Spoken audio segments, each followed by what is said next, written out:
Welcome, everybody. So excited that you guys are here. And today we are talking about something that is so important that I'd have to say I have not become an expert at yet.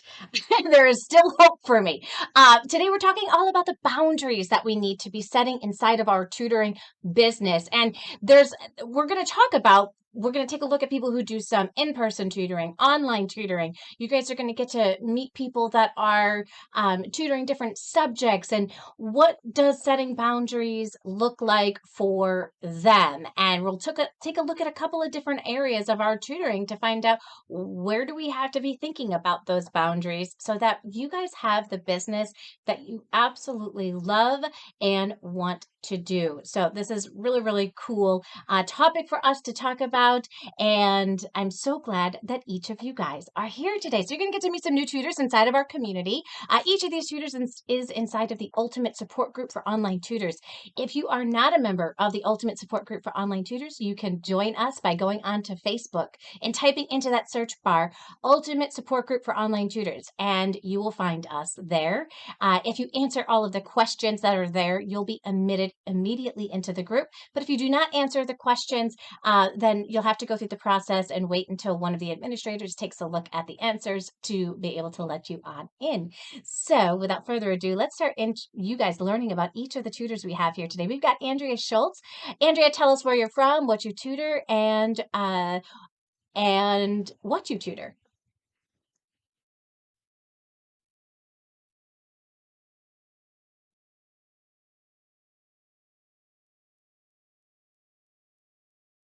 Okay, fantastic.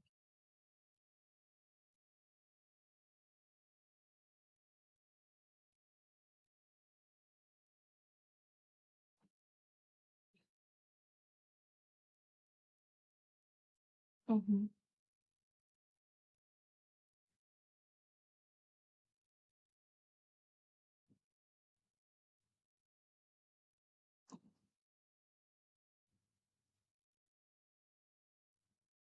I just realized we have no sound here, so give me 1 minute here. I don't know where the sound went, so I'm going to go to audio. We're going to just fix the sound real quick. Thank you guys for being so patient as we fix the sound on here.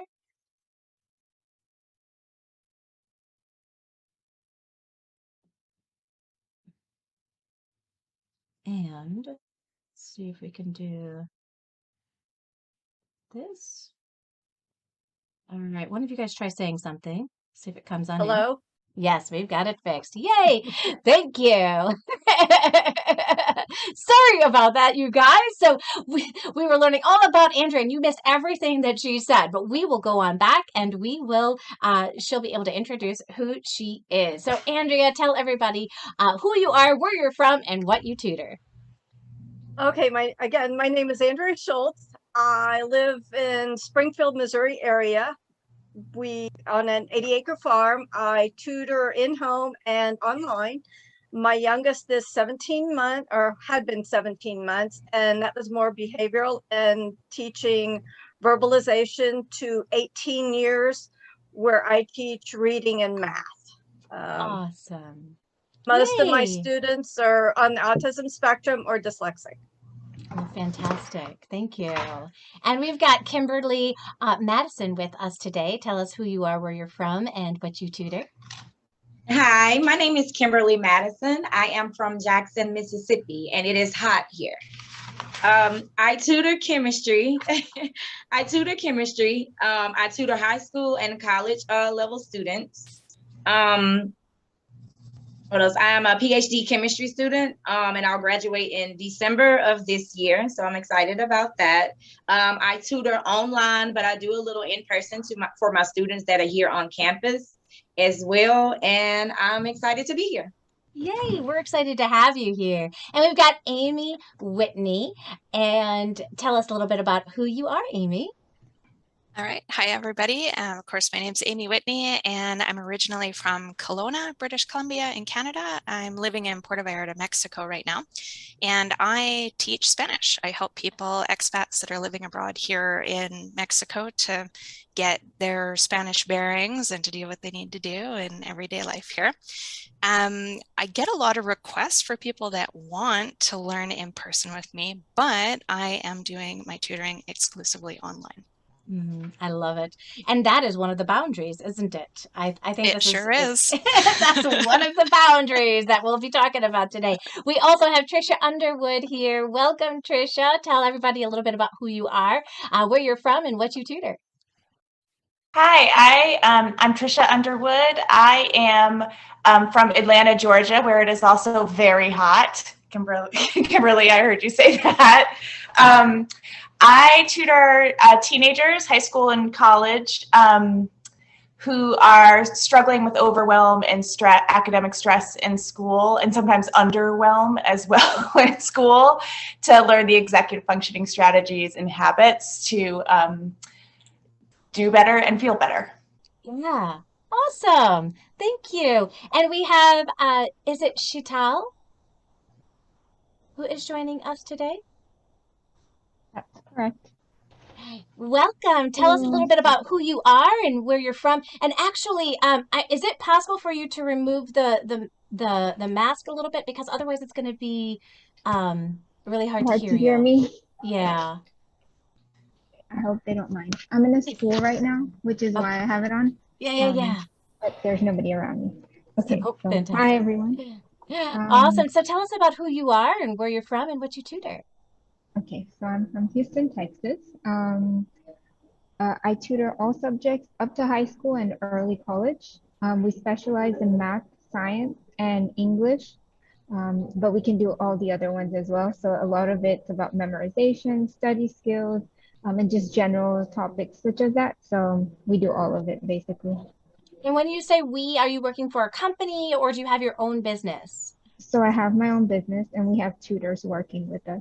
Got it. Excellent. Fantastic. It's always great to see like the different types of businesses that people have as well, and everything that they have. And I was inspired today to do this particular topic because we had a question inside of the Ultimate Support Group. And the question was, someone's asking for a 30-minute lesson. I only do 50 minutes, and this would be in the middle of my day on a Friday when I don't have any other sessions. Probably takes as much time before as a 50-minute session and be half the money. Should I try and convince them to do 50 minutes, tell them that we have breaks for a couple of minutes, and then to keep the student engaged? And I think here, like, this all comes down to setting boundaries for your business. And when we can get clear on what we want our business to look like, then we can at least have some kind of an idea of how to respond to people when they ask us for those kinds of things. I have had people ask me for 45-minute sessions before, and what it does is it messes up my calendar for like, if I do a 45-minute session, I am somehow like I'm missing out on 15 minutes that I could be working with something, because it's really hard to start a session at like 5:45 and then go to, it makes it weird because my session works best with like hour sessions and half-hour sessions. And so those two blocks work really well together, but if I add 45 minutes, it doesn't work. So I say no to people who want a 45-minute block and tell them that I just have those two options if they're wondering. But how about you guys when it comes to setting times on your sessions? Has that been something that you've had to do? Like, is there certain time blocks that work better for you than other time blocks? One of my things that I do with my students, first off, I only work Monday through Wednesday. My husband has retired. I'm of retirement age, and I'm to the point whereas if they don't want to do Monday through Wednesday, then it's not best for me. They need to go somewhere else. My time blocks are anywhere from 30 minutes to, well, in person once I had a student who was with me for 3 hours. Okay. Tutoring. We were working on cooking skills and cleaning skills and various other things, and you can't cook in an hour. Right. No, It no, no, doesn't that work. doesn't fit. It does not fit. So I would block him off. It would be like from 9 to 12. And then I Sure. do the other students afterwards. And now when he went online, it was a 30-minute session, because being online, you can't really teach cooking. You can't teach sweeping or whatever. So we did 30-minute sessions, and I've actually taken the summer off. I'm helping my daughter with her new baby. So I'm not tutoring anybody right now until Gotcha. end of August. Gotcha. Yeah, and sometimes that is one of the boundaries we have to set is what days do we want to work and do we want to work in the summer?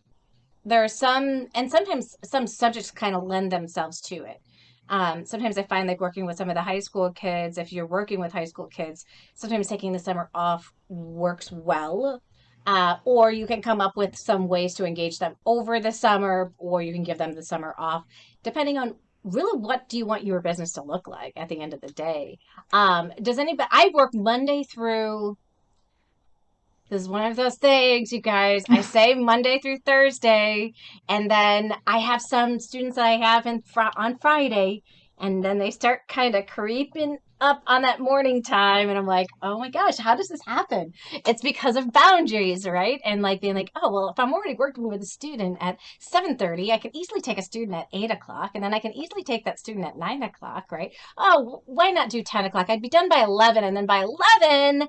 I can have the rest of the day.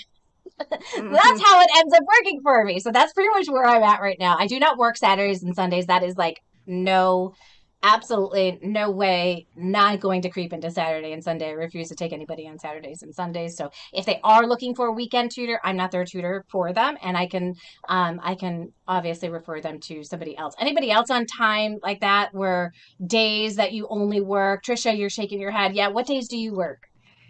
I do Monday through Thursday, and I will say, like, this took a little trial and error in my first semester. And I forgot to say this, I work primarily online. So I do sessions over Zoom. I do have a couple students who are local in the area who come to my home, but not like for every session. They'll do like a once a month kind of, let's meet in person and help them with organization, that kind of thing. So anyway, so I do Monday through Thursday, and it was interesting about the time blocks. I first said that, that my sessions were 50 minutes long, and I found that like I needed to give myself permission to allow a session to be anywhere between 45 minutes and 60 minutes. So it's weird. I kind of ended up having to develop like it was a boundary, but it was about like, letting the parents know sometimes a session's going to be 45 minutes and that's all we need. And sometimes a session's going to be up to 60 minutes because that's what we need.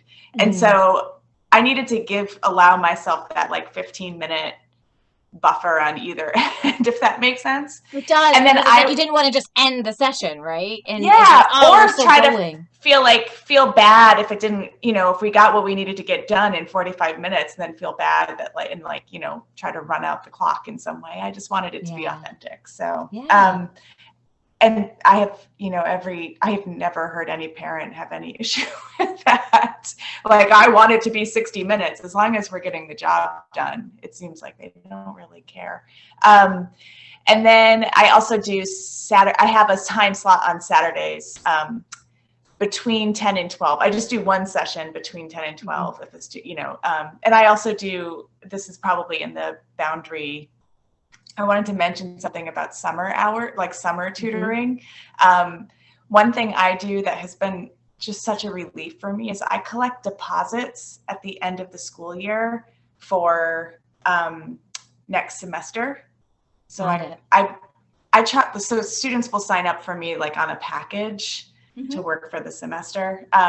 And so I collect a 10% deposit, which allows me to have a little bit more like breathing room in the summer to feel like I don't have to take on a lot of summer work because I've got a little bit of money, a little bit of income already from that. So that has been really, that's been useful. I don't know if I guess that's a boundary. Yeah, it's a boundary because I don't want to have to work as many hours in the summer as I do during the school year. So Yeah, that's definitely a boundary. And it's also about like communicating those boundaries to people. Like, hey, if you want to save your spot for the fall as well, like I understand you want to take the summer off.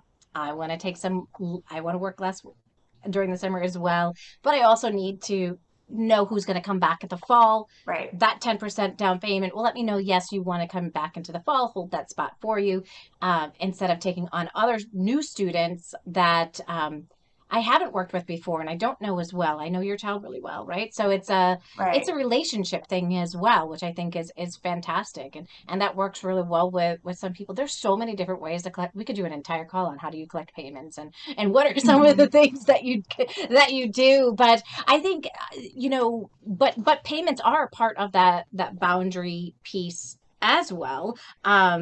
And so like what you charge is one of those boundaries, right? I feel like if somebody's going to try to talk me down on my price, then they haven't gotten to know me or my worth yet. Right. And they're not going to be a good fit for me. If they say, hey, this is what my budget is, then I'll say, let me find you a tutor who fits within that budget. Like I'm not even going to try to play that game with you. I don't have the time for it.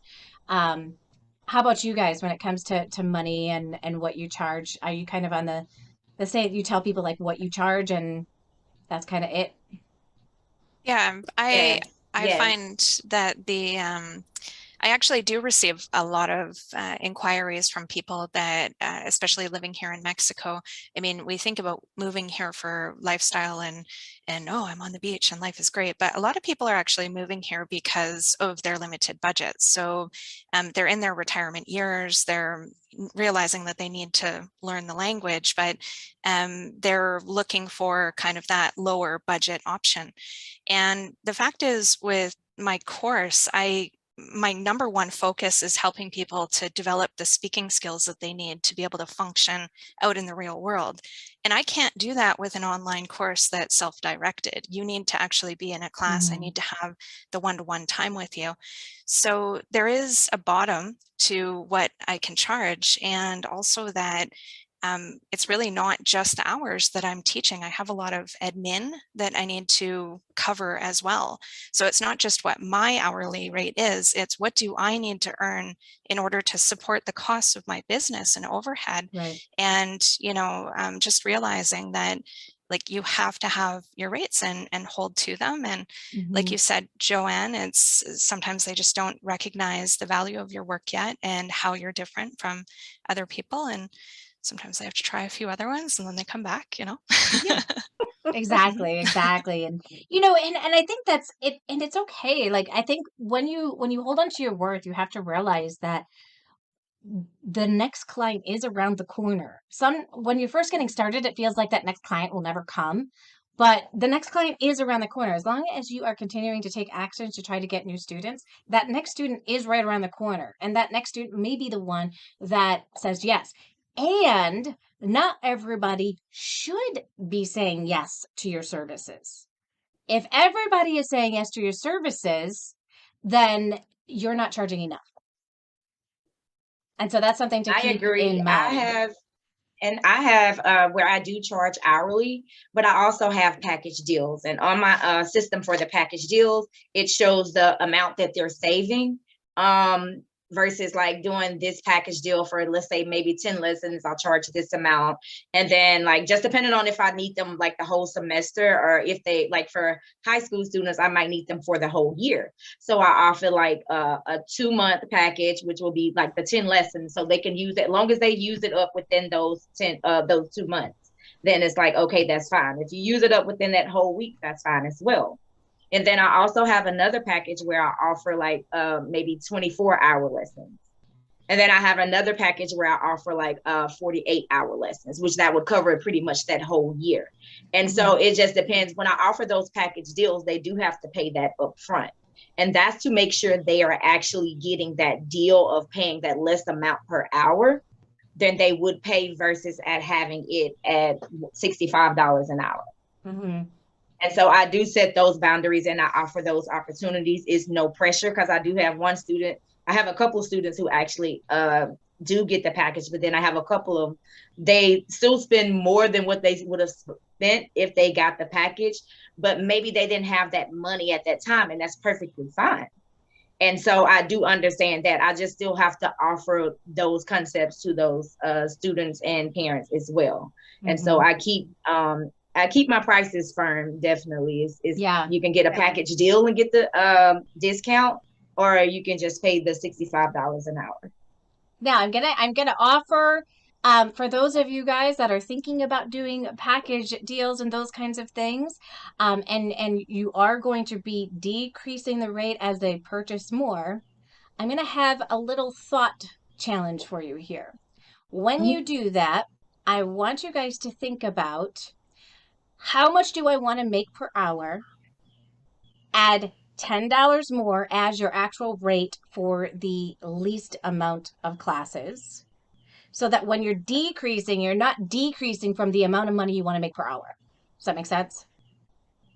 Because a lot of times people are decreasing their rate for more sessions, and then they're not getting paid as much money, which is fine. But then, let's start at a top number, instead of, this is the absolute number I need to kind of run my business, and then I'm going to decrease from there. And then all of a sudden you're working with these kids, and you're like, oh my gosh, I'm not actually making the amount of money that I want to make, or I could make. So adding a little bit more money on top of that at the beginning for those the least amount of sessions, and then you can decrease it, give them that deal as they add on.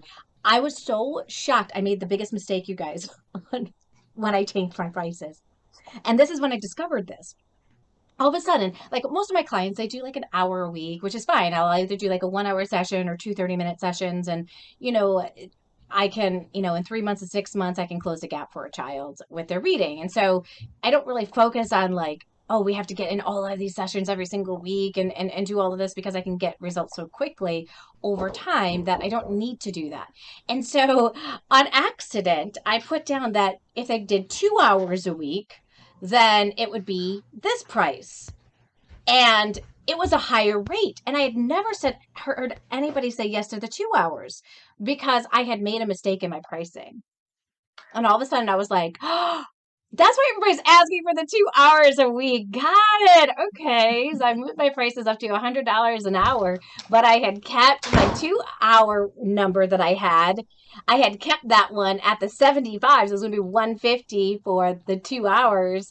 So I was making more money, but I was still making the same rate that I was making before, which was like, that's when I realized, wait a minute, they really are looking for these kinds of deals. And when they saw that, before, if I were to say, oh, so I do 2 hour sessions a week with a $75 an hour, a lot of people would have been like, that will go with the 1 hour, right? But as soon as I wrote it that way, that it was amazing. I was just like, okie dokie, this is really the way that it works for people's brains. They see that cheaper price and they're like, yeah, but you want to make sure that you're getting paid, what you're worth at the top. So if I were to change it, I would change it to $125 for 1 hour session and $100 for the 2 hour sessions, right? So that's how I would change it if I were to do the sessions in the future that way. So that would definitely, it's fun, the little lessons that we can learn as we tweak. A lot of us think, oh my gosh, but if I charge that, it's going to be too much money for my clients. They won't be able to afford it.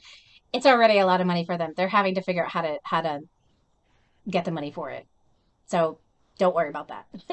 Right now, everybody's in hard times. They're in the same situation.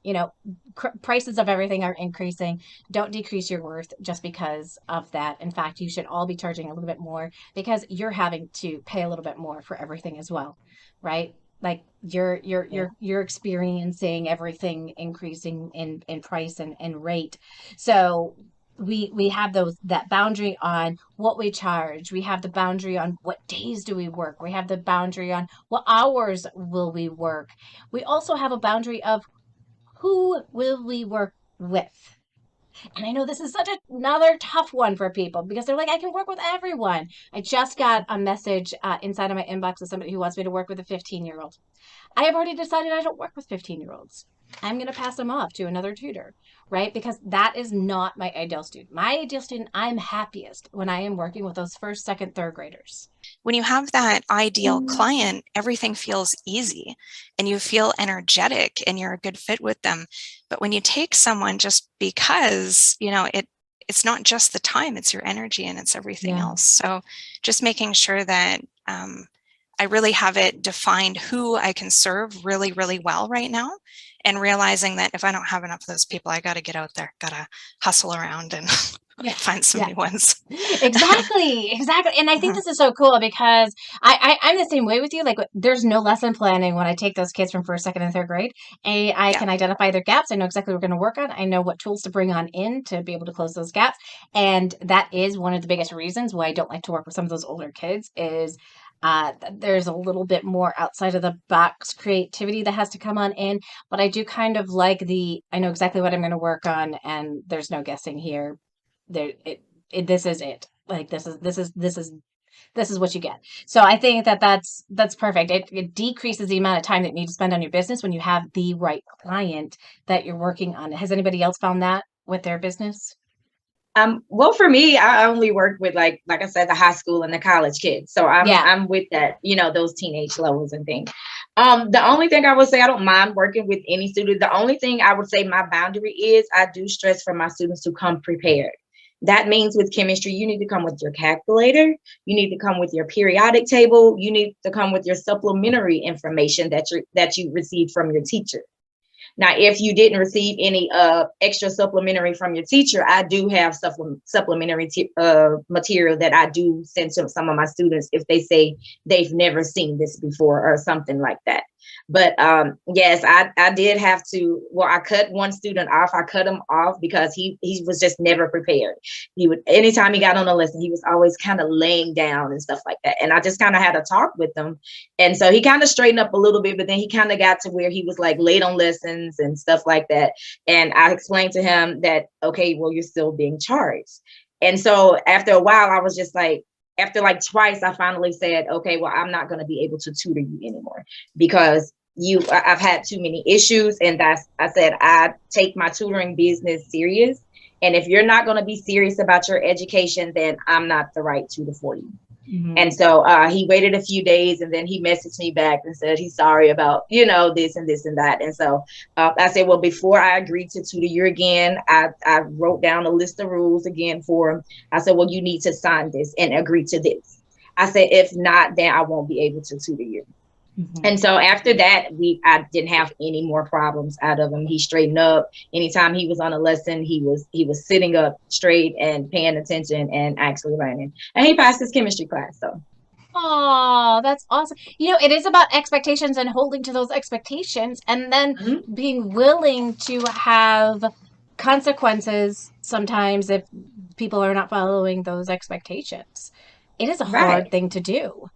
It's not easy, right? Because it's, and it's a little different too with the older kids versus the younger kids as well. I mean, my younger kids, I always tell my own kids, they're like, do your kids like working with you? I'm like, they like working with me, but do they want to tutor? Probably not. Like, who wants to tutor? But they come and they do what they need to do, and that's what I expect, right? Like, so if I've got a kid who comes on, he doesn't really want to be there, but he's still doing exactly what he needs to do, then I have a pretty low bar when it comes to that because I understand that with the younger kids, their parents are making them be there. With the older kids, it does have to come into like, you have to want this. I cannot help you if you do not, set yourself up for success. But with the younger kids, there's things that I can do that will keep them motivated, engaged, and doing that kind of stuff, even when they don't want to. But it is very different with those older kids. So it's important to really understand your audience and what the expectations are. And do you have realistic expectations for the age of student that you're working with? Right. And I had one student once and she was just kept falling asleep. And I ended the session. I told her, I can't do this. I ended the session. It wasn't about the money because I wasn't helping you at that point. Yeah. And if I can't help you and you're not paying attention, then I feel like I'm not doing my job and I'm not just finna sit here and take your parents' money because you're not paying attention. So I ended the lesson. I messaged the parents and that was just the end of that. I just couldn't do it. Mm-hmm. Mm-hmm.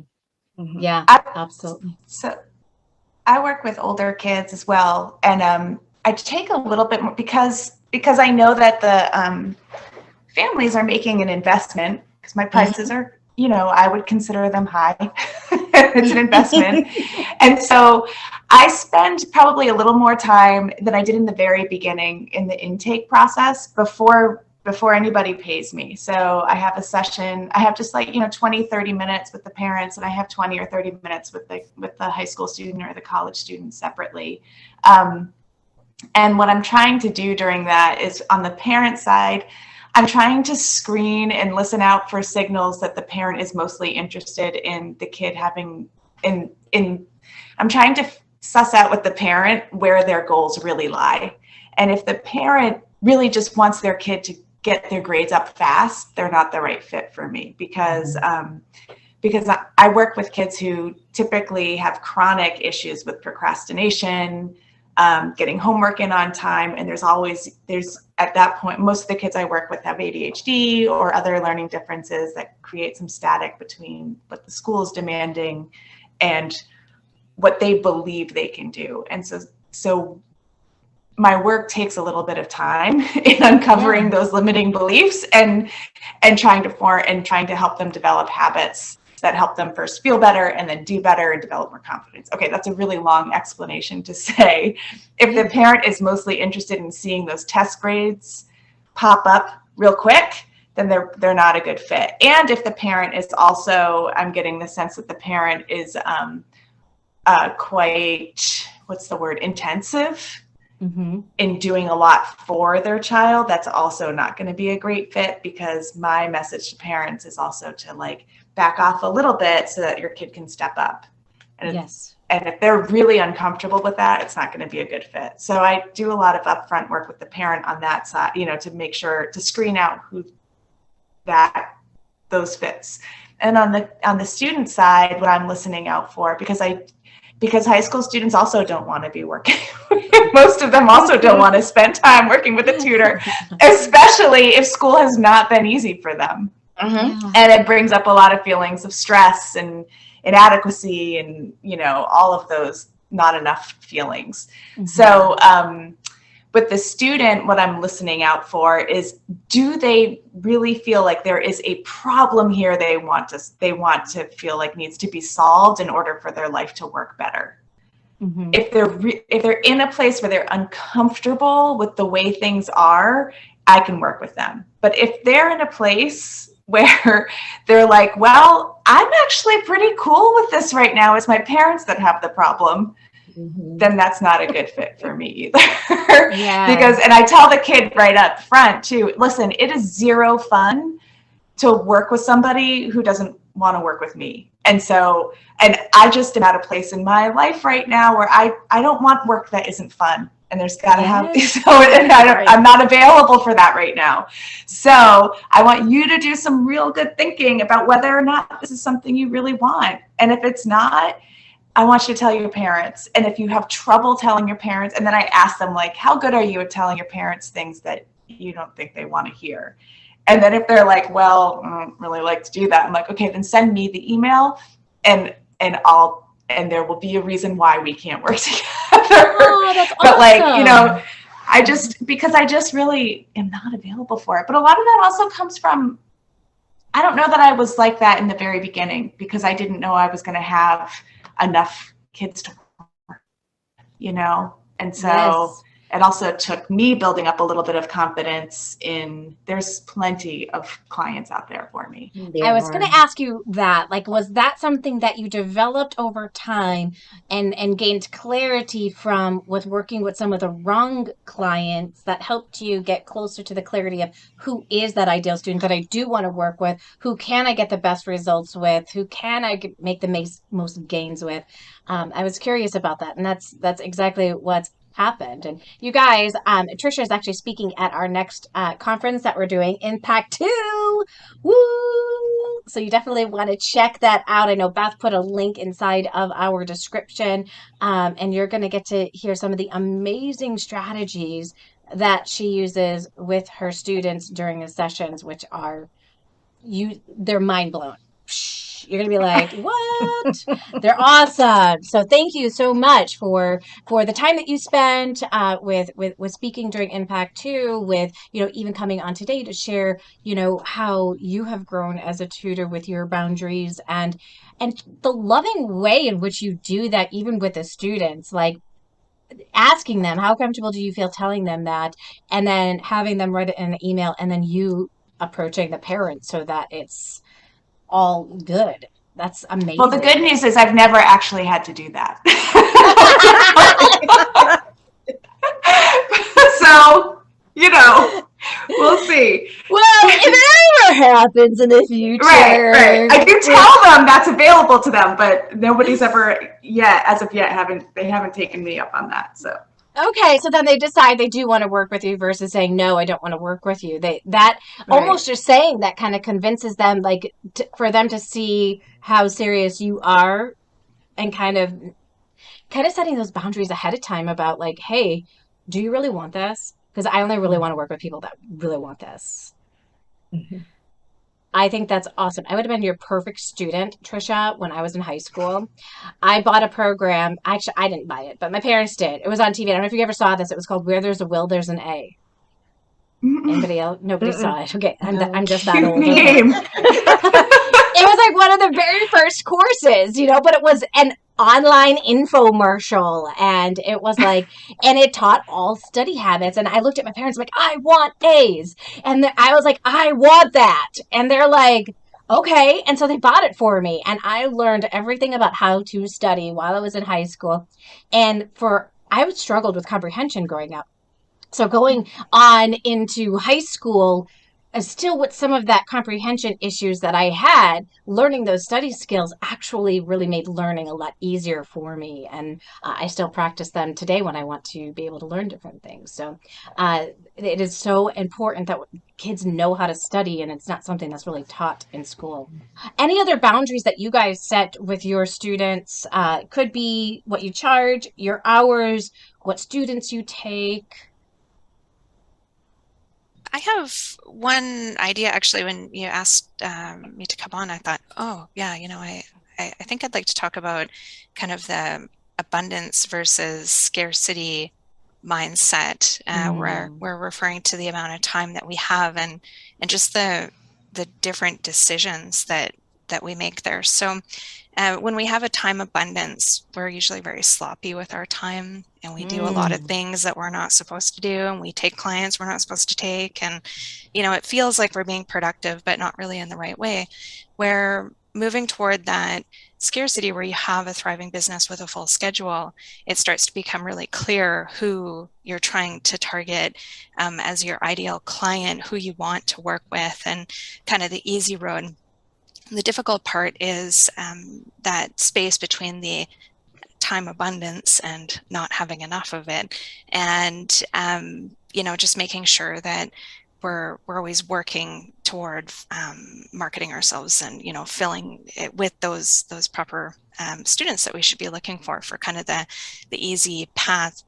But additionally, relating to the boundaries, one of the things that I've gotten better at is the days off that I do want to take. I think about what I want first, and then make the modifications to my schedule. So previously, I used to I had one weekend off per month that had 2 days in a row. I was still working 5 days and off 2 days, and that's fine.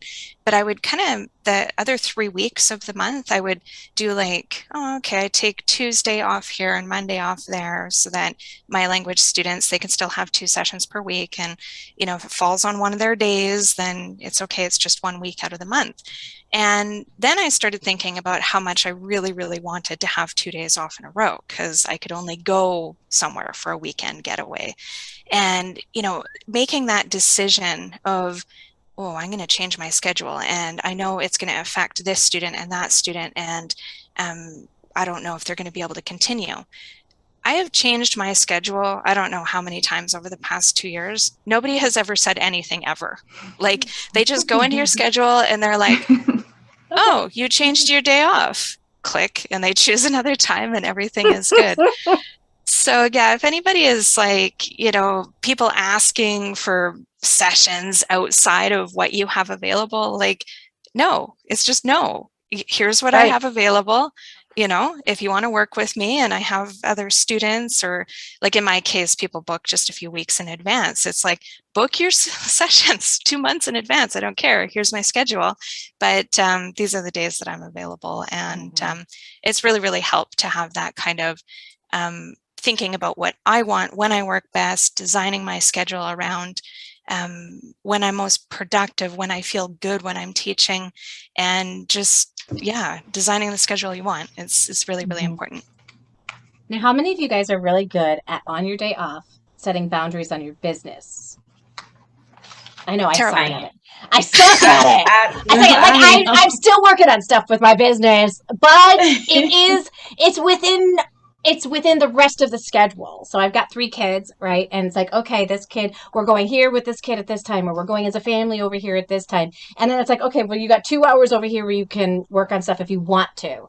So it becomes more of a choice, but I really suck at being like, no, I absolutely will not pick up my email, my messenger, my computer.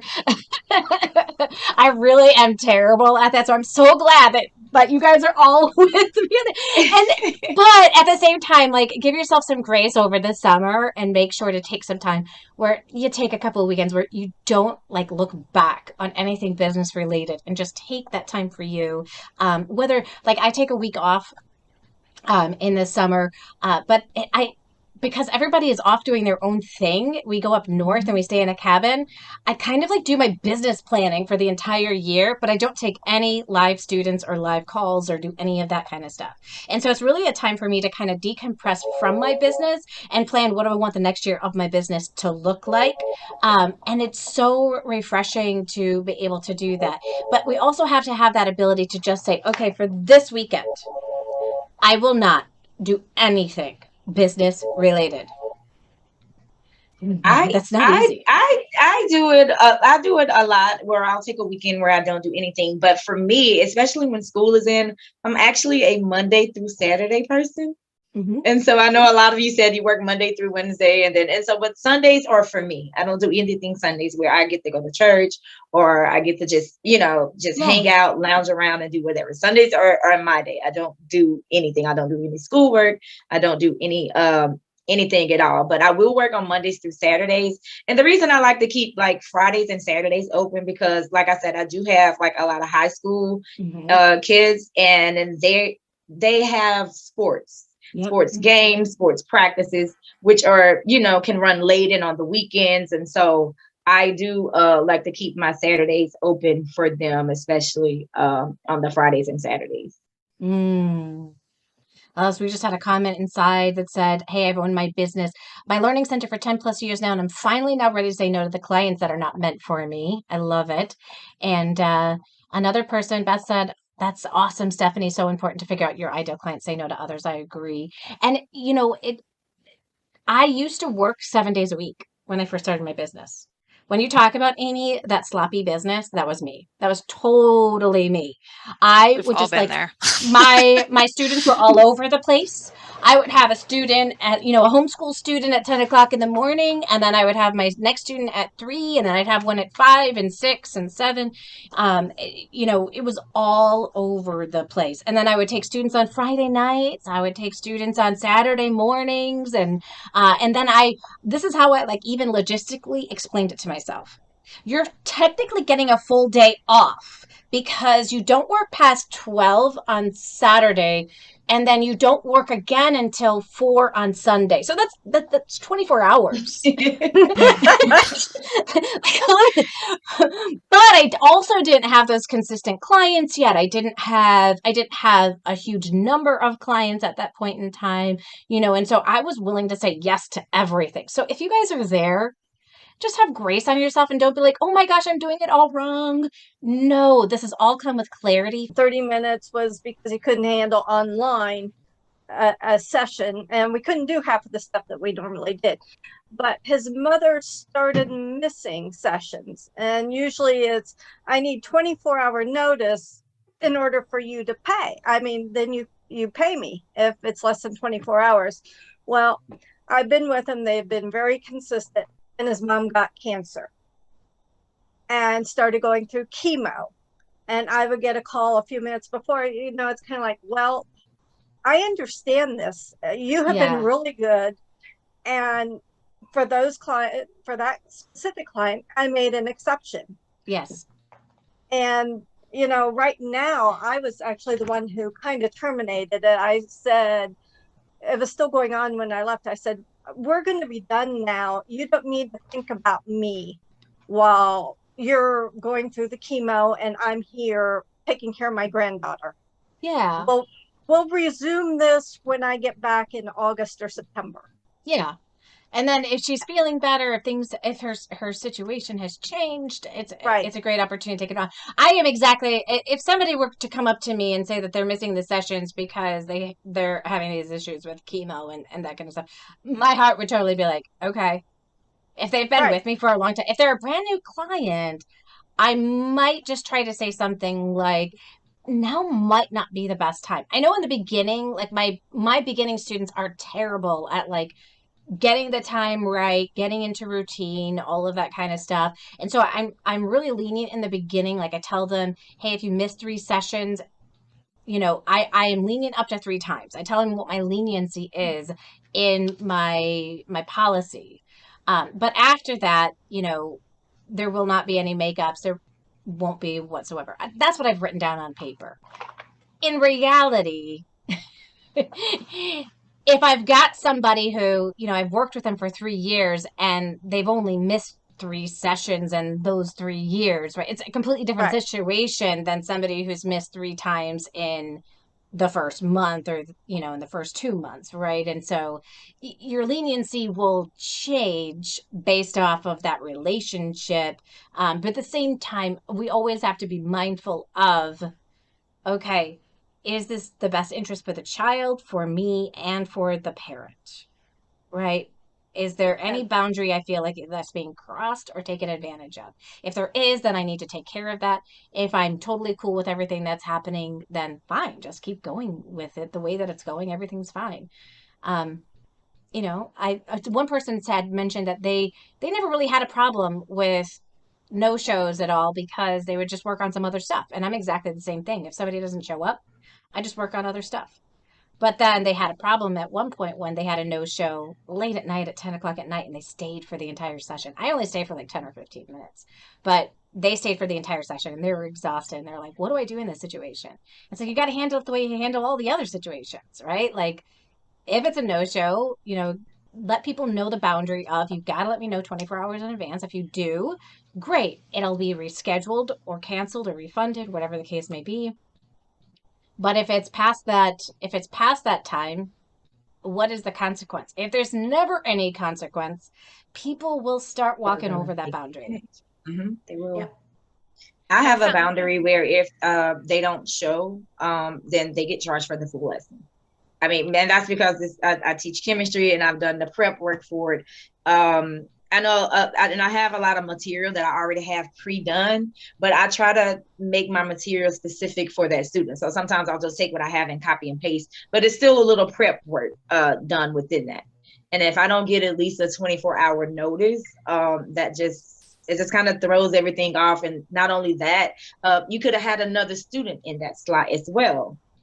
And so I charge for the whole lesson. Now I do have a thing where after the first time, I will go back and retell them, okay, this time I won't charge you. If it happens again, you will be charged for the second lesson. And that's just to make sure that I have it not only written in the contract that I have, but also it has been verbally expressed to the student and the parent as well.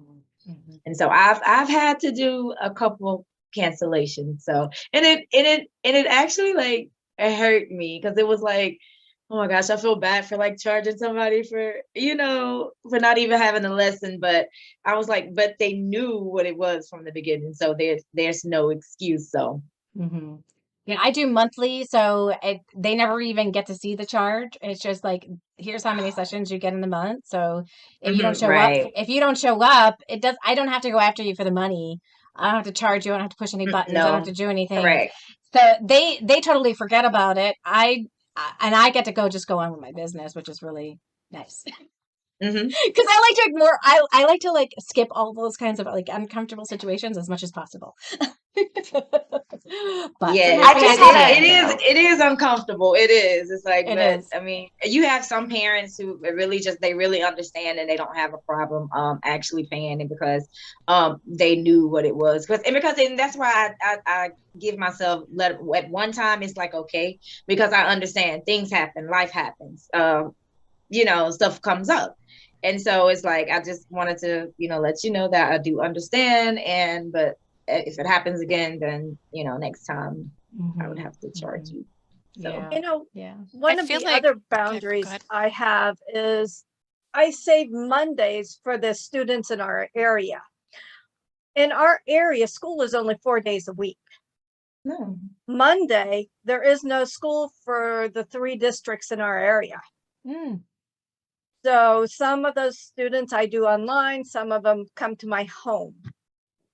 So they go to school in our area from Tuesday through Friday. That's so awesome. That allows you to have It some is. daytime hours too, which is really nice. Mm-hmm. Right. So my Mondays are up until now, my Mondays were always booked. And Yeah. it was one right after another. And then I had the afternoon for the other after schools. And then my homeschool kids were Tuesday and Wednesday throughout the day. But if you weren't in one of those districts, you couldn't have the Monday. It was strictly for the 3 areas. Nice. Yeah.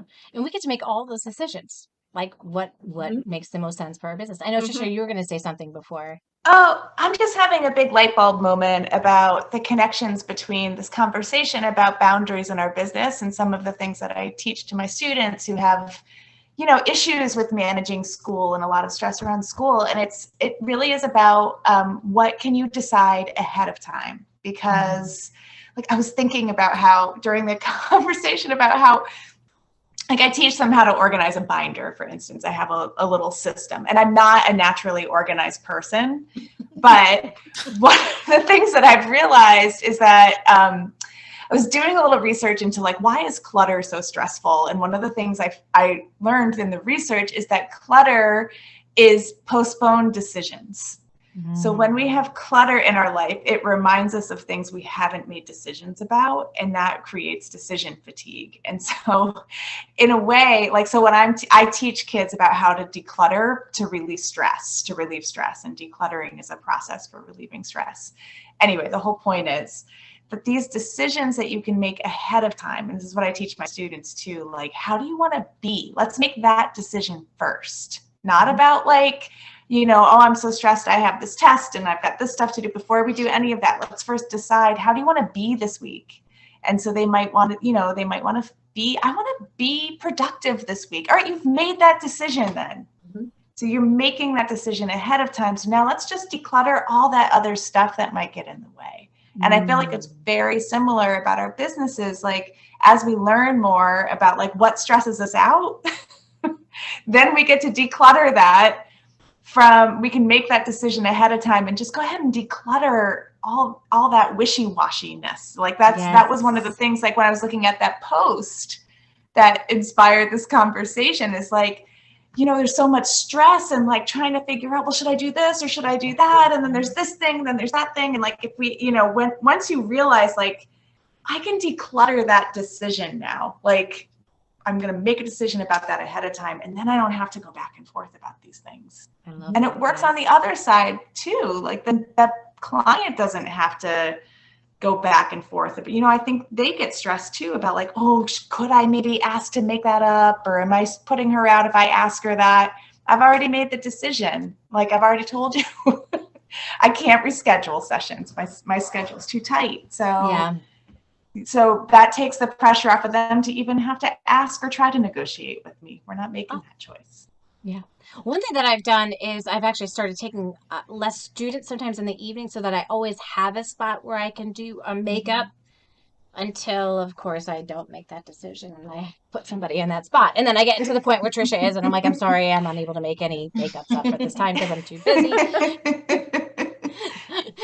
There is no person who runs their business perfectly, just so you guys know. We all No. it's all trial and error. We're all, Mhm. we're all, the money does come down to, it's like, okay, well, who couldn't use the extra, $100, right? To do this or Correct. that, or whatever the Mhm. case might be. Just, you know what? You guys have a community that's going to support you no matter what. So whenever you guys have a question, feel free, drop it inside of the Ultimate Support Group for Online Tutors. We're there to support you, talk you through it. And who knows, maybe you'll be on the next time and be part of our conversation. So thanks you guys for joining us today. It's been really great talking about boundaries. And I think these kinds of conversations help us all be a little bit more mindful as to what boundaries do we need to be setting inside of our business so we can run the business that we want to run instead of our business running us. Thanks for joining us today. Enjoy the rest of